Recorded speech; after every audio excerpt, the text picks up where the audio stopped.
minasyaitonirrajim. Bismillahirrahmanirrahim. Assalamualaikum warahmatullahi wabarakatuh.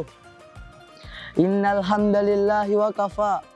Assalatu wassalamu ala habibina Mustafa wa ala alihi wa sahbihi man ihtada. Asyhadu an la ilaha illallah wa asyhadu anna Muhammadan abduhu wa rasuluh. La nabiyya ba'da wa la rasula ba'da, amma ba'd. Puja dan puji syukur yang tiada henti hanya milik Allah yang maha suci.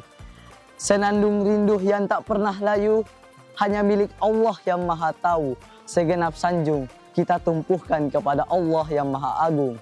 Salawat serta salam kita haturkan kepada sang baginda alam, lipur lara di kala duka, penenang hati di kala bersedih, yakni Habibana wa syafi'ana wa maulana Muhammadin sallallahu alaihi wasallam. Pada kesempatan yang mulia ini, izinkanlah saya sebagai santri Ma'had Sawhatul Is'ad untuk membawakan sebuah ceramah yang bertemakan Al-Aqidah. Allah Subhanahu wa ta'ala berfirman di dalam Al-Qur'annya, Bismillahirrahmanirrahim. Qul huwallahu ahad, Allahus samad, lam yalid wa lam yulad wa lam yakul lahu kufuwan ahad. Yang artinya, Dialah Allah Tuhan yang Maha Esa. Dia adalah Tuhan yang tidak bergantung kepadanya segala sesuatu. Dia tidak beranak dan tidak pula diperanakkan. Dan tidak ada seorang pun atau apapun itu yang mampu menyandinginya. Quran Surah Al-Ikhlas ayat 1-4. Ma'asyiral muslimin wa muslimat rahimakumullah. Di dalam surah di atas, itu merupakan surah yang menjadi pokok akidah kita. Ia menjelaskan sifat-sifat Allah Subhanahu wa ta'ala. Di dalam dunia ini, di dalam syariat Al-Quran, ada 3 jenis al-aqidah. Yang pertama, al-aqidatu ilahiyat. Yang kedua, al-aqidatu nubuwat. Dan yang ketiga, al-aqidatu sam'iyat. Di antara ketiga itu, saya akan menjelaskan salah satu di antaranya, yakni al-aqidatu ilahiyat. Di dalam surah Al-Ikhlas saja, kita dapat melihat sifat-sifat Allah dengan sangat jelas. Dia adalah Tuhan yang Maha Esa, yang dimana itu adalah sifat wajib dari seorang Tuhan. Dan yang kedua, Dia adalah Tuhan yang memegang semua kendali atas seluruh muka bumi ini. Dia adalah Tuhan yang digantungkan kepadanya segala sesuatu. Dan yang ketiga, Dia tidak beranak dan tidak pula diperanakkan. Buat apalah juga zat Tuhan memiliki anak, dan Dia adalah satu-satunya zat yang memegang kendali seluruh alam semesta ini. Dan yang terakhir, sudah patutlah tidak ada yang mampu menyandinginya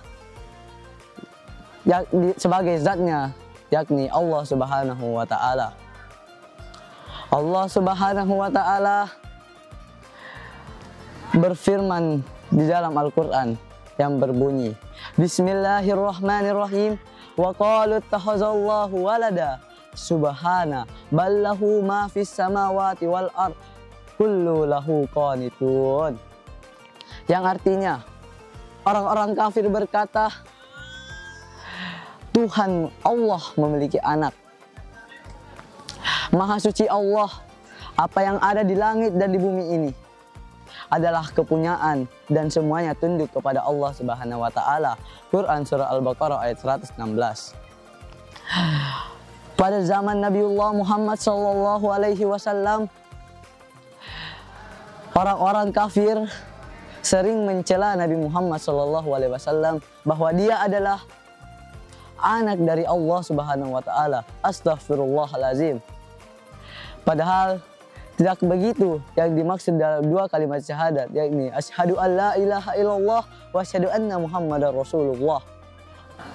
Pada asyhadu anna muhammadar rasulullah, yakni Muhammad adalah utusan Allah, itu merupakan bukti bahwa Allah Subhanahu wa taala mengirim utusannya untuk sebagai rahmatan lil alamin.